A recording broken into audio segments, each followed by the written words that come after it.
Bonsoir, bienvenue à ce dernier Doc Café avant l'été. Pas le dernier Doc Café de l'université, mais en tout cas avant l'été. On tient le rythme. On rappelait il y a quelques instants qu'il y a un an, quasiment jour pour jour, c'était un Doc Café sur les soldes. Bah oui, ça va bientôt revenir, effectivement. Mais ce soir, on ne va pas parler de ça. Ce soir, nous allons parler des relations entre notre cerveau et les ordinateurs.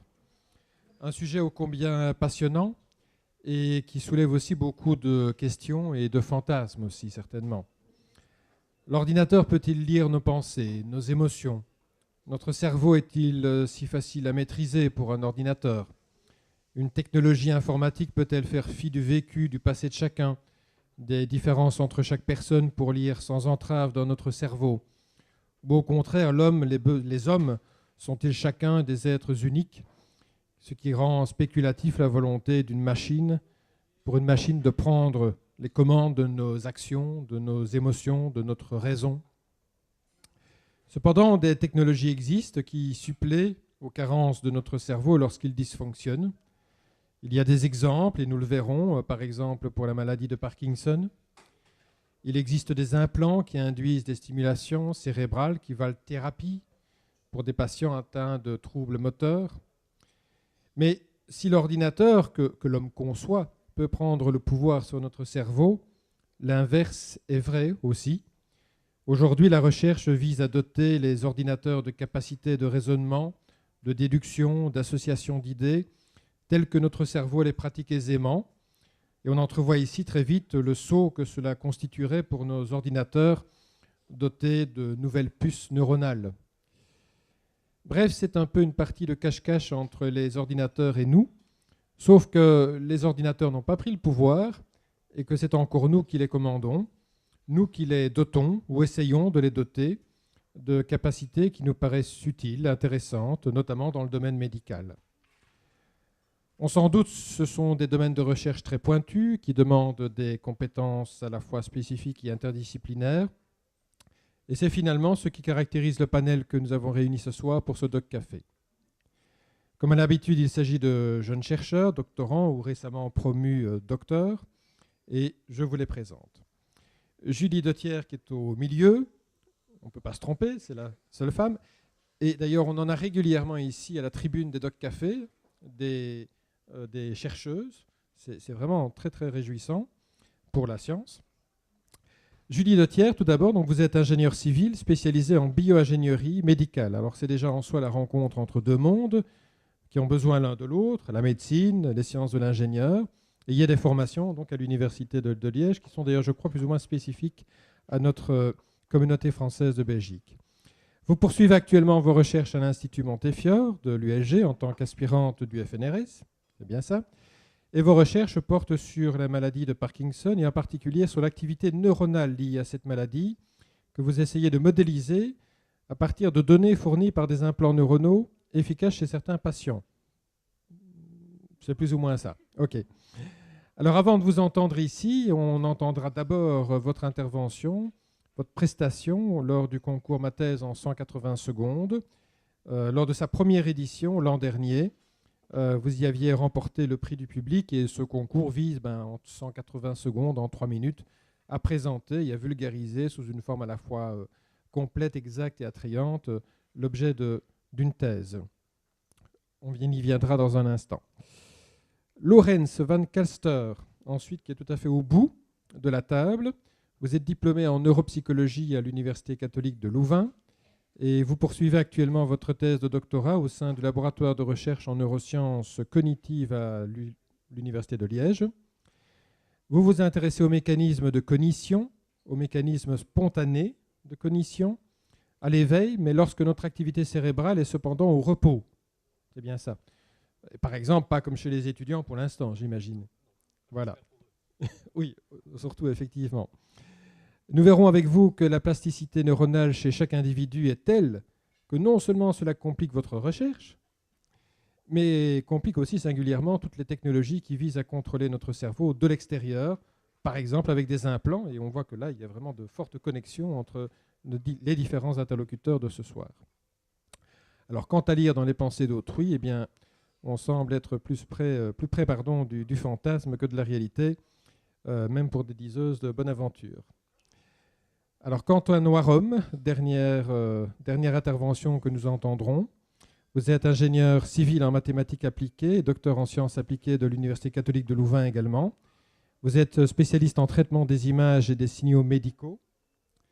Vous travaillez sur les interfaces cerveau-ordinateur. À Genève, vous avez travaillé aussi, vous vous étiez intéressé aux interfaces cerveau-ordinateur et aux outils d'analyse de l'électroencéphalogramme. De 2007 à jusqu'il y a très peu, vous étiez donc à l'Université de Liège, au centre de recherche du cyclotron, pour y travailler sur les interfaces cerveau-ordinateur dans le cas de patients en Lockheed syndrome, ou bien souffrant d'autres altérations, troubles de la conscience. Et depuis quelques semaines, c'est, je pense, à Maastricht que vous continuez vos recherches. Avec vous, nous comprendrons mieux comment on conçoit et comment fonctionnent ces interfaces cerveau-ordinateur dans le cas d'une série d'applications, et notamment d'applications médicales, si j'ai bien lu. Voilà. Donc avant de céder successivement la parole pour 10 minutes chacun, et puis la parole sera aussi à la salle pour vos questions, je propose de commencer, pour fixer aussi finalement le sujet de ce jour, de réentendre donc Julie Dethière lors de sa prestation en mai, avril ou mars 2013, lors de la première édition du concours Mathèse en 180 secondes. La lauréate de cette époque-là est ici dans la salle et Julie Dethière avait obtenu le prix du public ce jour-là.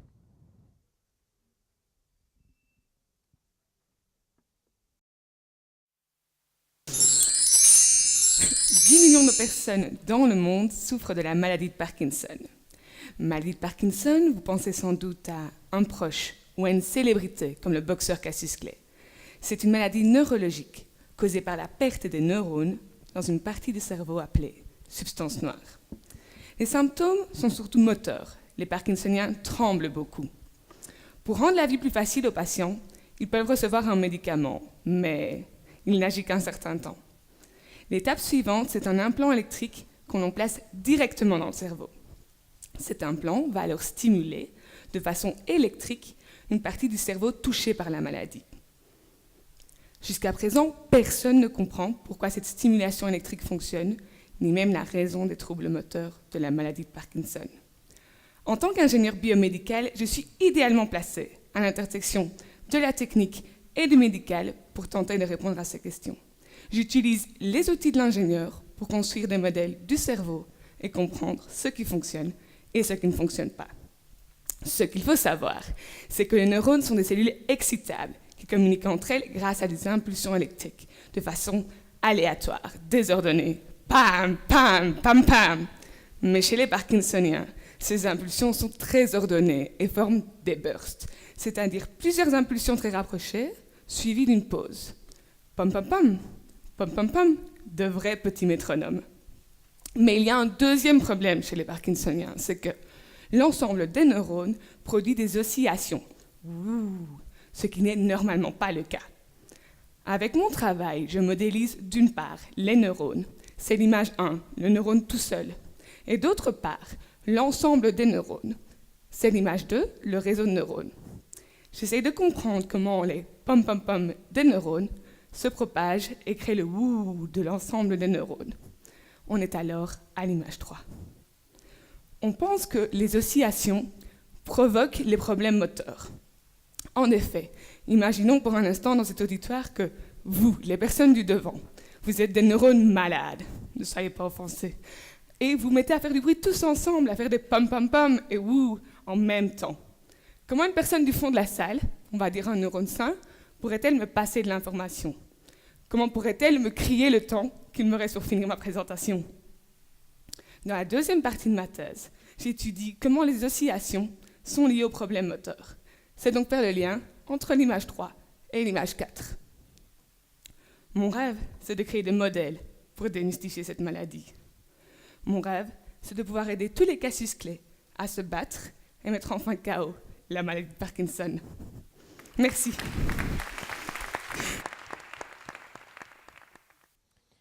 Voilà, et puis je pense qu'on va consacrer les 10 minutes qui viennent à un peu approfondir le sujet et à parler de ces modèles peut-être aussi que vous mettez au point. Alors, je pense que vous avez un micro, qu'il est ouvert. Allô? Oui. Voilà, il Voilà. fonctionne. Donc voilà, je vais commencer. Donc l'idée, c'est de partir de la thématique que j'ai présentée pendant les 180 secondes qui viennent de passer et d'un peu prendre un pas en arrière et regarder le sujet d'une façon un peu plus générale, d'un peu plus globale.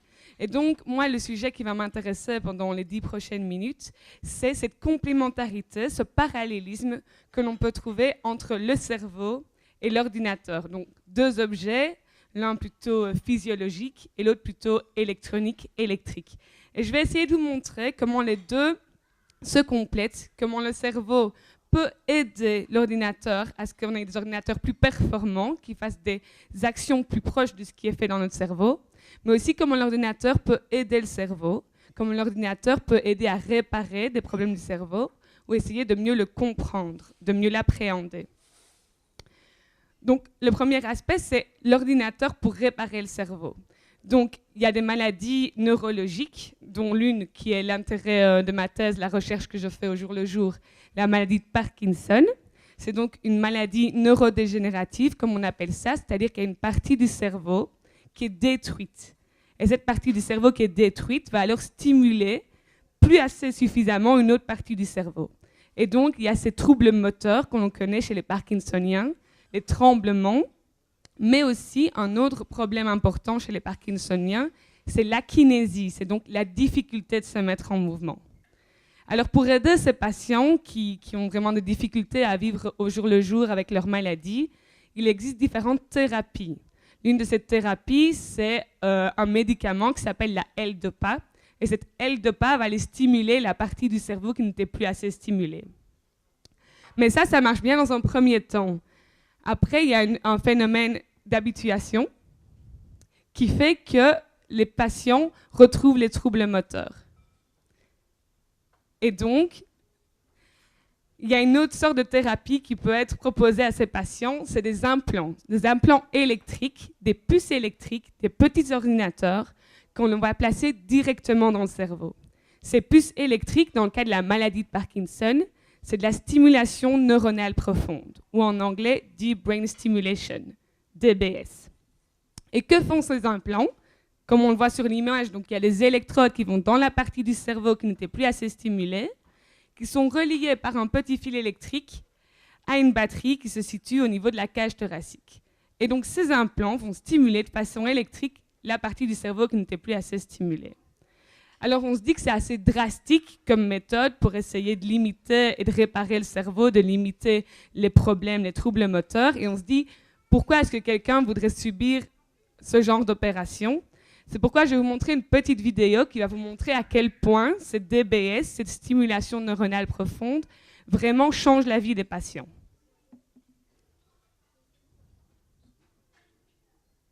Mais je crois que je n'ai pas...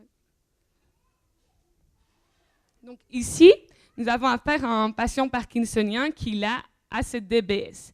Et donc, il effectue une série de tâches que les médecins font faire aux patients parkinsoniens pour identifier le niveau de la maladie.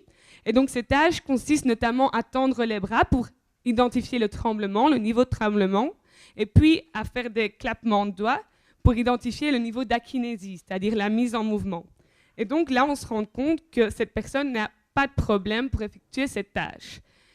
Donc, il va nous montrer, grâce à son appareil, en plaçant sur la cage thoracique, là où il y a la petite batterie, que son appareil est effectivement en mode on pour l'instant. C'est pour ça qu'il a peu de symptômes moteurs. Il va ensuite couper son appareil grâce à cette petite télécommande et mettre l'appareil en mode off.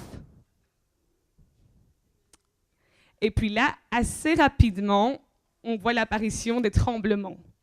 Et donc, il va réeffectuer les tâches qu'il a montrées au début, tendre les bras. On voit que directement les tremblements commencent. Et puis, il va effectuer ces tâches de mouvement. Et vous voyez qu'il y arrive à peine. Et donc là, on voit vraiment l'apport que la DBS peut apporter à ces patients, parce que ces symptômes moteurs sont vraiment handicapants, et vivre avec ça au jour le jour est quasi impossible pour ces patients parkinsoniens. Et donc là, on se rend compte que ces implants électriques, ces puces, ces mini-ordinateurs qu'on va placer dans un cerveau, c'est pas uniquement pour rigoler, pour faire homme bionique, mais ça peut vraiment aider et remplacer des parties de cerveau qui ont été endommagées. Ce genre d'implant, ça peut aussi servir dans le cas de prothèses. Par exemple, on imagine un patient qui aurait perdu un bras. On pourrait imaginer une prothèse de bras qui va se connecter directement au cerveau. Et donc là, la communication avec le cerveau se fait dans les deux sens. C'est-à-dire que quand vous avez un bras, vous devez effectuer un contrôle moteur. Donc l'implant va enregistrer l'activité électrique du cerveau pour décoder l'activation motrice. Mais il faut aussi un retour sensoriel. C'est-à-dire que, par exemple, quand on va attraper un verre, il faut détecter qu'on a une certaine pression sur le verre pour pouvoir attraper le verre. Et donc ça, c'est aussi un type d'implant un peu dans le même genre que ceux pour la maladie de Parkinson.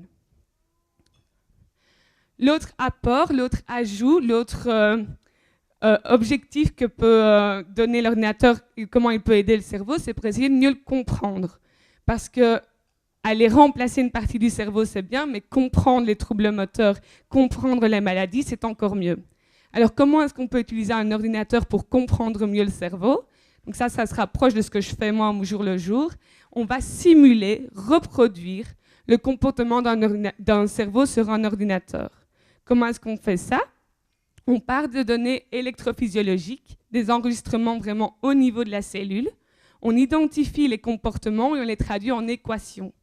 Ensuite, ces équations, on les met sur un ordinateur et on fait des algorithmes et on fait tourner, on connecte nos différents neurones et on essaye de reproduire le comportement du cerveau en entier. Donc, à partir des données électrophysiologiques, on a dressé le modèle d'un neurone qu'on va ensuite connecter et on peut reproduire le comportement et peut-être identifier les fonctions qui sont faites grâce à ces comportements neuronaux.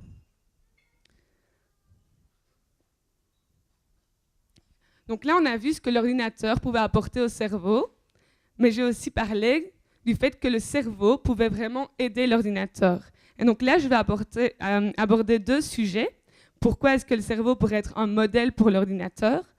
Et la première idée, c'est qu'il y a certaines fonctions qui sont faites par notre cerveau qui sont bien mieux faites que les ordinateurs. Par exemple, quand on identifie un détail dans une image, on est bien plus performant qu'un ordinateur. Et donc, on se rend compte que pour certaines fonctions, il est intéressant de regarder comment notre cerveau les fait et d'essayer de les reproduire pour pouvoir avoir des ordinateurs plus performants. Par exemple, dans un cerveau, il y a de la plasticité synaptique qui sera abordée plus en détail par après. C'est ce qui permet au cerveau de mémoriser. Si on utilise le même principe de cette plasticité synaptique, c'est-à-dire du changement des connexions entre les différents neurones, on pourrait implémenter des fonctions telles que la déduction, le raisonnement ou la résolution de problèmes, qui sont encore des fonctions que le cerveau a du mal à réaliser et qu'il fait beaucoup moins bien que l'ordinateur. L'autre modèle que le cerveau pourrait nous apporter, c'est la façon dont il utilise l'énergie.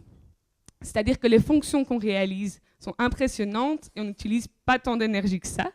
Et donc, si on prend les principes qui gouvernent le cerveau au niveau unicellulaire, c'est en fait une petite cellule avec plein de trous dans la membrane et ces trous sont des canaux ioniques. Si on essaye de reproduire ces canaux ioniques avec les briques, les bases des ordinateurs, c'est-à-dire des transistors, c'est vraiment les briques de base de nos micro-puces et de nos ordinateurs. Si on reproduit ce même comportement, on arrive vraiment à émuler, à reproduire, à morpher des neurones en silicium directement. Et si on connecte après ces neurones de façon adéquate pour réaliser certaines fonctions, ça nous permet d'avoir des puces électroniques très très faibles consommatrices de puissance. Et alors pourquoi est-ce que c'est intéressant des ordinateurs qui ne consomment pas beaucoup de puissance? Notamment pour tout ce qui est les appareils portables. On imagine bien que plus la durée de vie de notre batterie est longue, plus c'est intéressant. Mais ça rejoint aussi le premier thème que j'ai abordé, tout ce qui était implant électrique. Parce que quand on va mettre un implant électrique dans le cerveau et que ça consomme de l'énergie, ça libère aussi de la chaleur. Or, quand on libère de la chaleur, on brûle un peu ce qu'il y a autour. Or, brûler le cerveau, ce n'est pas très intéressant. Et donc, si on arrive à réduire la consommation de puissance des implants électriques qu'on a placés dans le cerveau, ça permet aussi de faire des implants qui sont moins nocifs pour les êtres humains. Donc voilà, donc j'espère que je vous ai bien montré comment chacun pouvait compléter l'autre, comment le cerveau pouvait être un modèle pour l'ordinateur et comment l'ordinateur pouvait aider à comprendre ou à réparer le cerveau. Et donc, cette complémentarité, ce parallélisme entre le cerveau et l'ordinateur est bien sûr poussé pour essayer au final d'améliorer la qualité de vie des patients, pour pouvoir essayer de trouver peut-être de nouvelles thérapies, comprendre mieux et pouvoir améliorer la qualité des patients au jour le jour. Voilà. Merci beaucoup. Maintenant, Lorenz Van Kelster.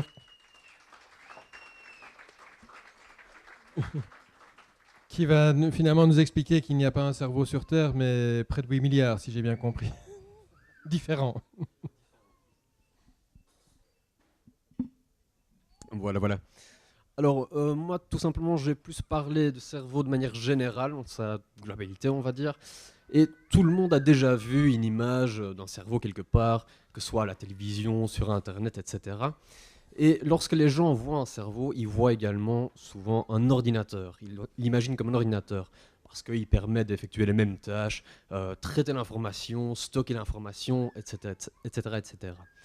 Mais est-ce qu'on peut vraiment se dire qu'un ordinateur est égal à un cerveau et vice-versa? Ben, la réponse est pas vraiment. Alors pourquoi? Parce que justement, il y a une plasticité cérébrale qui s'installe. Alors qu'est-ce que c'est une plasticité cérébrale? C'est en fait la capacité du cerveau à se moduler, à s'adapter à des situations. Alors pour illustrer cela, je vous présente ici un patient qui a été étudié par Feuillet et ses collègues en 2007. Et vous pouvez constater que l'image que vous voyez, ce n'est pas l'image attendue d'un cerveau, en tout cas dans sa boîte crânienne.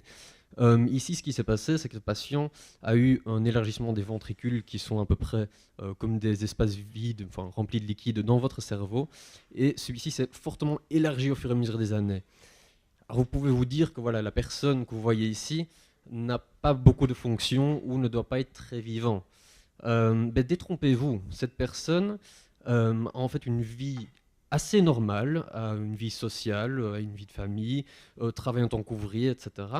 Grâce à cette plasticité cérébrale. Donc le cerveau s'est adapté à sa pathologie et a continué de servir ses fonctions comme il se doit, etc. Bon, plus ou moins bien sûr. Et donc c'est assez impressionnant de voir cette plasticité qui est à l'œuvre. Bien entendu, lorsque nous faisons avec un ordinateur, si on commence à mettre un peu plus d'espace dans la carte mère, par exemple, celui-ci ne va pas s'adapter, bien entendu. Enfin, du moins pas encore, peut-être dans quelques années, ou si la recherche le permet, on ne sait jamais. Voilà. Bien entendu, ces cas-ci ne sont pas que pour des patients ou des cas extrêmes. Nous pouvons le voir pour tout le monde. Donc tout le monde a cette plasticité. Par exemple, une étude d'Elbert et ses collègues ont démontré ça chez des violonistes professionnels. C'est-à-dire que les violonistes, quand ils jouent, ils ont besoin d'une bonne représentation de leurs doigts, de la toucher, de la motricité de leurs doigts. Et ils ont découvert que au niveau donc, de la structure, il y a une plus importante structure au niveau de la représentation des doigts que des non-violonistes. C'est-à-dire que le cerveau s'adapte en fonction de l'activité du violiste et donc s'adapte à des situations de tous les jours. Et ça va pour tout le monde. Donc à travers nos expériences, à travers nos vécus, notre cerveau va se moduler, s'adapter et donc améliorer nos performances en quelque sorte. Alors, ce qui fait que, là vous voyez des images de deux cerveaux, mais déjà à la base, il y a une différence. Comme chacun a un autre visage, un autre nez, un autre corps, etc., nous avons tous un cerveau différent. Le modèle que je vous ai montré avant, c'est un peu la moyenne qu'on montre sur Internet, etc. Mais lorsque vous faites un scan de votre cerveau, ce n'est pas forcément cette forme-là que vous allez voir. Par exemple ici, à gauche, vous voyez mon cerveau à moi, par exemple, et côté droite, vous voyez le cerveau d'un inconnu. Vous voyez que ce n'est pas les mêmes formes. Donc non seulement vous avez à la base cette différence individuelle, en plus vous avez la modalité, donc la plasticité cérébrale qui va changer en fonction de votre vie, en fonction de vos expériences tout simplement. Et donc vous pouvez comprendre la complexité de vouloir mettre un implant dans un cerveau, tout simplement. Parce qu'il n'y a pas une procédure générale qui vaut pour tout le monde. Il faut d'abord identifier la structure cérébrale avant de pouvoir y mettre quelque chose. Et comme elle est différente pour chacun, ça pose beaucoup de problèmes. Enfin, beaucoup de problèmes, il faut le prendre à la prudence, on va dire. En général, il faut un scan avant pour voir où on peut exactement placer l'électrode en question. Alors, ça, c'est seulement avant avoir implanté. Même lorsque vous implantez quelque chose au sein du cerveau, il va essayer de se moduler, de s'adapter à cet implant. Donc, même une fois qu'elle est installée, le cerveau va de nouveau se moduler et cela est également dépendant de l'individu. Donc, un certain individu va réagir à un implant, l'autre va réagir différemment. Donc, même par la suite, il faut faire des contrôles pour voir vraiment si la personne supporte l'implant comme il se doit, etc. Il me semble. Voilà. Alors, je vous ai parlé maintenant beaucoup de la structure cérébrale, etc. Mais il n'y a pas que ça. Il y a également l'activité cérébrale. Donc, imaginons, vous avez deux cerveaux qui sont identiques au niveau de la structure. Ce n'est pas pour ça que l'activité cérébrale est également la même. À travers nos vécus, etc., nous pouvons avoir une activité qui est différente d'un individu à l'autre. Pour vous donner un petit exemple, lorsque je vous demande de penser à un chien, voilà, il est très peu probable que vous avez imaginé ce petit chien-là, dans ces conditions-là, sur le fauteuil, etc. Vous avez sûrement imaginé votre chien, si vous en avez un, ou autre, dans un autre endroit, une autre temporalité, etc. Ce qui fait que pour des idées plus complexes, telles que des pensées ou des concepts, etc., il est un peu plus difficile de l'étudier en tant que tel, parce qu'il y a beaucoup de variabilité, certainement entre individus, etc. Alors, et c'est pour ça que lorsque nous parlons de mind reading, de fait de lire dans les pensées, de mettre quelqu'un dans un scanner et qu'un ordinateur va se dire, voilà, cette personne pense au chien, par exemple, c'est très peu probable. En tout cas, pas de la manière qu'on pense. Voilà. On essaye de vendre un peu, quelques personnes essayent de vendre un peu le concept en disant voilà, on va pouvoir lire dans vos pensées. Il est à ce jour et pendant encore quelques années, à mon avis, impossible de détecter le contenu d'une pensée d'une personne. C'est beaucoup trop complexe. Les machines ne sont pas calibrées pour ça, etc.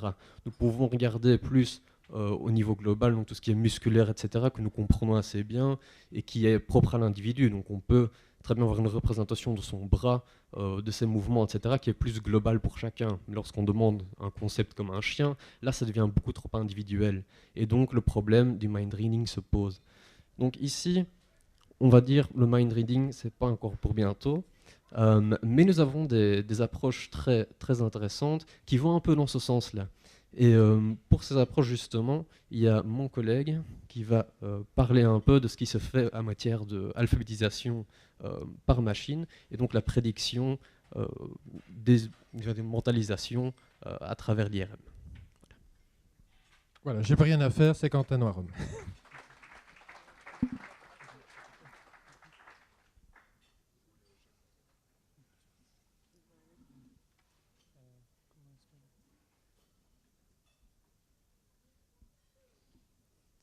Donc, moi, je vais vous parler donc de mes recherches et plus particulièrement donc des interfaces cerveau-ordinateur.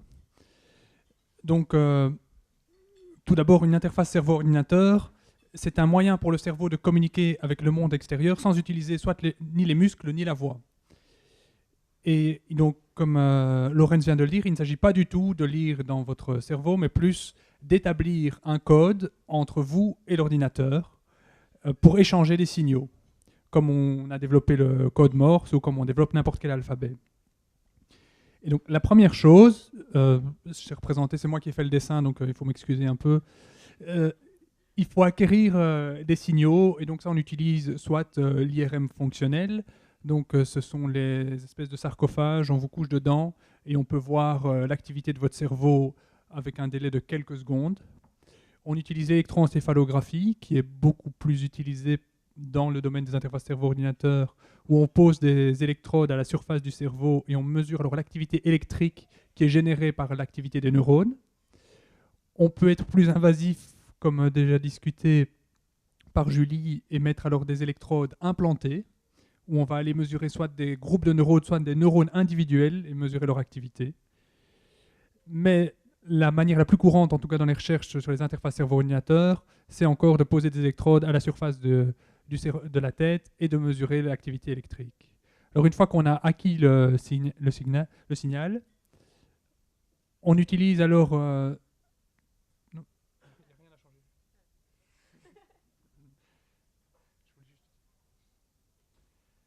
une fois qu'on a acquis le signal, toutes les boîtes ici correspondent en fait au travail de l'ordinateur. Il va donc devoir extraire l'alphabet. Alors l'alphabet, donc, c'est pas vous y rêvez à votre chien, je vais détecter que vous rêvez à votre chien. Non. Je vais vous demander de faire une tâche mathématique, donc 99 moins 7, moins 7, moins 7. Là, votre lobe frontal s'active. Je peux détecter. Je vais vous demander d'imaginer que la chaise qui est ici devant vous, vous la soulevez dans l'espace dans votre tête et vous la faites tourner. Et là, c'est plus les lobes occipital et la vision qui va s'activer. Donc je peux détecter facilement une tâche plus à l'avant du cerveau, une tâche plus à l'arrière. On peut essayer d'avoir des choses plus naturelles. Je peux vous demander d'imaginer bouger votre main gauche pour tourner à gauche. Imaginez bouger votre main droite pour tourner à droite.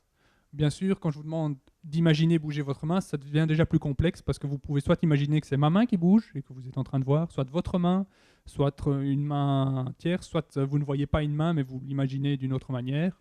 Ça devient parfois un peu plus compliqué. Alors ça, c'est le genre d'alphabet qu'on utilise. On peut aussi utiliser des signaux extérieurs. Je peux vous montrer un écran d'ordinateur et faire flasher des symboles et vous demander de vous concentrer sur un des symboles. Et avec votre concentration, je peux détecter sur quel symbole vous vous concentrez. Alors, il y a toute une série d'applications. On commence maintenant avec des applications dans les jeux pour augmenter la réalité, pour essayer de joindre l'émotion du joueur, pour faire attention, pour ajouter un contrôle. On essaye aussi maintenant d'utiliser ça pour détecter la vigilance, que ce soit si vous surveillez la centrale nucléaire de Tihange ou que vous soyez en train de conduire votre voiture à 4 heures du matin en rentrant de Guindaille, voir si vous êtes toujours bien attentif, les yeux bien ouverts. Mais moi, mes recherches portent plus particulièrement sur les applications médicales qui sont en fait le plus large de ces applications. Donc, ça peut être l'utilisation d'une prothèse, comme déjà présenté par Julie. Et donc, ça dépend si vous voulez contrôler une prothèse de bras, donc c'est de nouveau schématique. Alors, on utilisera sans doute des électrodes implantées pour avoir un toucher plus fin, pour avoir un feedback en retour, donc pour ne pas écraser le verre quand on le prend. Si on veut quelque chose de plus simple, par exemple comme contrôler une chaise roulante, on a démontré qu'on pouvait le faire. Par exemple, c'était assez complexe, mais la personne devait imaginer bouger la langue pour aller tout droit, imaginer bouger la main gauche pour tourner à gauche, et puis je pense que c'est une tâche d'alphabétisation pour tourner à droite. Et avec ça, ils arrivaient à contrôler une chaise roulante. Alors, toute la question est bien entendu, qu'est-ce qu'on veut faire avec la prothèse? Dans le cas d'une chaise roulante, on peut mettre beaucoup d'intelligence dans la chaise roulante pour que, par exemple, ce soit elle qui s'arrête si elle arrive en face d'un obstacle ou si quelqu'un lui passe devant et ne pas lui rentrer dedans. Ne pas devoir vous penser quel est le bouton stop, qu'est-ce que je dois faire, vite, ma tâche mentale, 99 moins 7 moins 7. Non, vous êtes dedans, c'est trop tard. Donc, on peut mettre plus d'intelligence dans la chaise roulante. Alors, par exemple, une application comme ceci, je ne sais pas si vous êtes fan de foot, et même si vous l'êtes, je ne sais pas si vous regarderez la cérémonie d'ouverture du mondial, mais il est prévu, si tout se passe normalement, que ce ne soit pas Neymar qui shotte le premier dans le ballon. Ils ont demandé en fait à un paraplégique de venir et de shotter lui-même dans le ballon. Et comment devrait-il le faire? Ils vont lui fournir un exosquelette commandé par la pensée. Et donc, il devrait arriver en chaise roulante, et puis, par la pensée, commander à son exosquelette de se lever et d'aller shotter dans le ballon. Et il ne va pas, de nouveau, s'agir de pouvoir contrôler, lever le pied gauche, lever le pied droit, le poser, et bien faire attention à tout ça. Non, parce que ça, même quand vous marchez, vous ne le faites pas. Il va plutôt, de nouveau, s'agir de dire, si je veux me lever, je fais une tâche mathématique, et hop, l'exosquelette va comprendre, il a enclenché la prothèse, je me lève. Et puis, il imagine des mouvements du pied, alors j'avance tout droit. Et puis, il fait une tâche de calcul, c'est à ce moment-là que je dois shotter. Enfin non, j'ai déjà fait pour se lever. Ça Donc, c'est plutôt des tâches comme ça qui vont être, et pas vraiment la détection, la lecture littérale du mouvement dans le cerveau. Donc, ça, c'est une application. Une autre application qui est en fait la plus courante, c'est simplement la communication.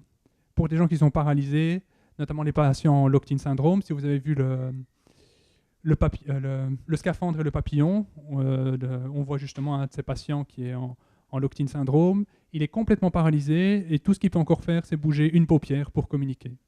Il a écrit tout un livre comme ça, Nous, on essaye de développer d'autres techniques plus faciles pour permettre à un plus grand nombre de personnes de communiquer quand on est aussi limité dans ses moyens.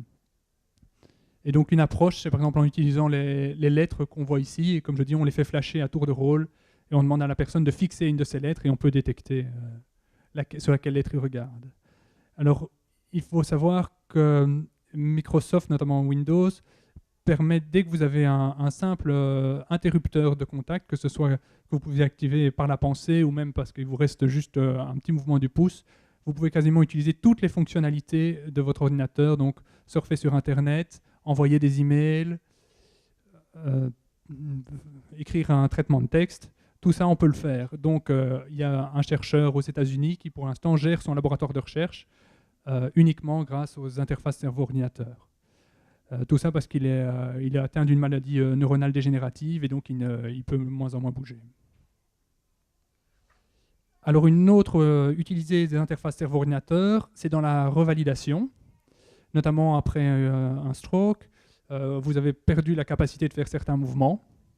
On peut donc vous demander de faire le mouvement, mais au départ, ça peut être très démotivant. On vous demande de bouger la main droite, mais vous essayez de bouger, vous n'arrivez pas à bouger.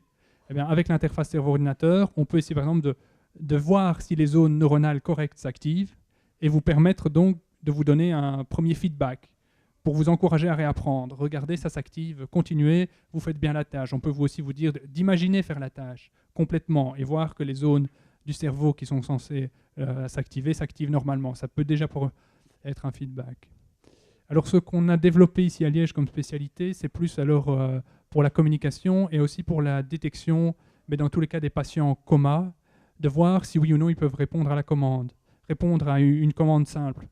Parce que souvent, quand on veut diagnostiquer un patient, voir s'il est conscient, même un niveau minimum de conscience, le médecin vient près de lui, il prend la main et lui dit « Maintenant, s'il te plaît, serre-moi la main.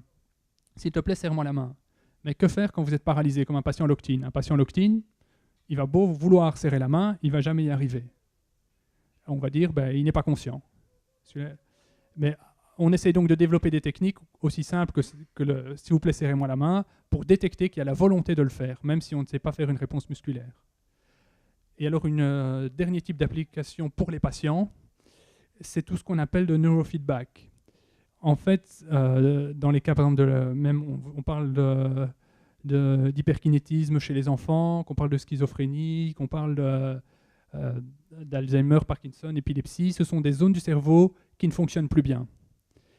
Et avec le neurofeedback, qu'on fait notamment avec de l'électroencéphalographie ou de l'IRM, on va essayer de vous montrer l'activité cérébrale dans cette zone qui ne fonctionne plus. Et une fois qu'on vous la montre, on vous dit maintenant, essayez de la diminuer. Ou maintenant, essayez de l'augmenter. Et on essaie de vous donner des conseils, des stratégies. Par exemple, pour ce qui est des enfants hyperactifs, on essaie de leur apprendre à calmer toutes les aires motrices. Et donc, on leur dit, essayez de penser des choses liées au mouvement, mais de manière à se calmer. Et donc, il y a ça, il y a pour la schizophrénie, on va jouer sur l'apprentissage des émotions, mais toujours en vous disant qu'en retour, on vous montre l'activation dans cette aire cérébrale. Alors, ça prend du temps, c'est encore seulement en développement, mais c'est aussi une application possible. Alors, j'ai aussi maintenant une vidéo pour vous montrer comment ça fonctionne. Bon, c'est une publicité commerciale.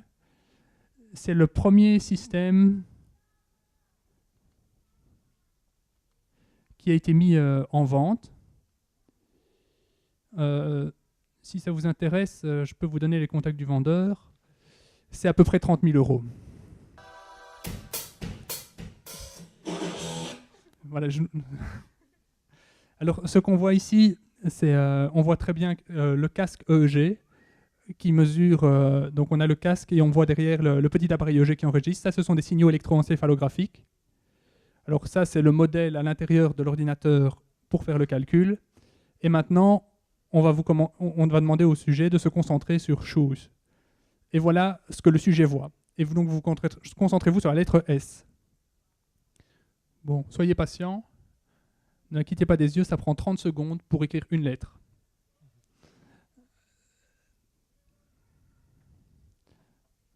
Donc ça, évidemment, c'est au début quand on commence. Et donc, on analyse séparément les lignes et les colonnes. Et on peut ainsi découvrir sur quelle lettre vous faites attention. Si on fait ligne par ligne et colonne par colonne, c'est que ça prendrait beaucoup trop de temps si on faisait flasher individuellement tous les caractères. Et voilà, félicitations, vous avez bien réussi la première lettre. On se concentre pour la deuxième. Non, C'est le livre d'une vie. Hein. Alors, il faut faire bien attention à ne pas trop bouger, parce que si vous bougez les yeux, vous pouvez avoir énormément d'artefacts. Ça complique la tâche du chercheur qui doit développer la technique. Bon, maintenant, 30 secondes, c'est au début quand vous commencez, et c'est ce qu'on fait avec les patients. Après, on peut aller beaucoup plus vite. Voilà, lui, il met 4 secondes. Bon, il triche un peu, c'est l'inventeur, c'est lui qui commercialise. Donc, il met... il a d'abord beaucoup d'entraînement, il est sain, et puis il connaît bien son matériel. Bon, voilà. Voilà, c'est tout. Parfait. Merci.